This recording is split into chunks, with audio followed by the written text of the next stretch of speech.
Hormuz প্রণালীর ওপর একচ্ছত্র নিয়ন্ত্রণ প্রতিষ্ঠা করেছে ইরান। এর মধ্য দিয়ে তারা বাণিজ্যিক জাহাজ চলাচলের জন্য 4 স্তরের একটি কঠোর অনুমোদন ব্যবস্থা কার্যকর করেছে। বার্তা সংস্থা রয়টার্স বলছে, কৌশলগত এই জলপথ দিয়ে জাহাজ পারাপারের জন্য বিভিন্ন দেশ ও আন্তর্জাতিক শিপিং কোম্পানির কাছ থেকে অর্থ আদায় করছে তেহরান। জলপথের এই নিয়ন্ত্রণকে প্রাতিষ্ঠানিক রূপ দিতে আইআরজিসির সাথে যৌথভাবে একটি নতুন সংস্থাও গঠন করেছে ইরান। হরমুজ প্রণালীতে নিজেদের নিয়ন্ত্রণ প্রতিষ্ঠা করে বাণিজ্যিক জাহাজ পারাপারে বহু স্তরের একটি অনুমোদন ব্যবস্থা কার্যকর করেছে ইরান। এর মাধ্যমে এই জলপথে জাহাজ চলাচলের জন্য বিভিন্ন দেশ ও আন্তর্জাতিক শিপিং কোম্পানির কাছ থেকে ভূরাজনৈতিক সুবিধা এবং অর্থ আদায় করছে দেশটি। জলপথের এই নিয়ন্ত্রণকে প্রাতিষ্ঠানিক রূপ দিতে তেহরান সম্প্রতি Persian Gulf strait authority PGSA নামে একটি নতুন সংস্থা গঠন করেছে। এই সংস্থাটি ইরানের ইসলামিক রেভলিউশনারি গার্ড কর্পস IRGCর সাথে যৌথভাবে প্রতিটি জাহাজ কোন দেশের সাথে সম্পৃক্ত তা কঠোরভাবে যাচাই করছে। রয়টার্সের অনুসন্ধান বলছে, জাহাজ চলাচলে অনুমোদনের জন্য 4 স্তরের একটি অনুমোদন ব্যবস্থা কার্যকর করেছে তেহরান।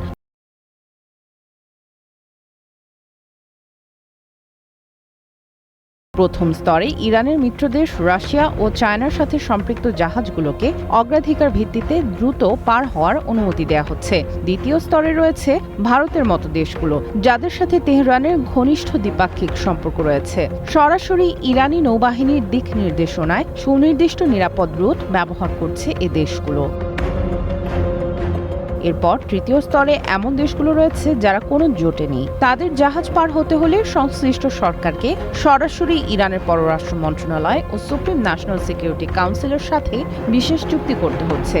আর চতুর্থ স্তরে থাকা স্বাধীন বাণিজ্যিক জাহাজগুলো কোনো সরকারি চুক্তির আওতায় নেই। তাদের নিরাপদে পার হওয়ার জন্য ইরানি কর্তৃপক্ষকে জাহাজ প্রতি $1,50,000 বেশি নেভিগেশন ও নিরাপত্তা ফি দিতে হচ্ছে বলে দাবি ইউরোপিয়ান শিপিং সূত্রগুলোর। এদিকে ইরানের সহায়তায় গত 24 ঘন্টায় 26টি জাহাজ পার করার দাবি করেছে দেশটির কর্তৃপক্ষ। জলপথটির ওপর তেহরানের একচ্ছত্র আধিপত্যের কথা পুনর্ব্যক্ত করেছে IRGC। একই সাথে কুহ-ই-মোবারক থেকে ফুজাইরা পর্যন্ত বিস্তৃত নিয়ন্ত্রিত সামুদ্রিক অঞ্চল ঘোষণা করে নতুন মানচিত্র প্রকাশ করেছে দেশটি। অনুমতি ছাড়া এই অঞ্চল অতিক্রম করলে সামরিক ব্যবস্থা নেওয়ার হুঁশিয়ারি দিয়েছে তেহরান। সামিয়া জান্নাহ, ওয়ান ইন্টারন্যাশনাল ডেস্ক।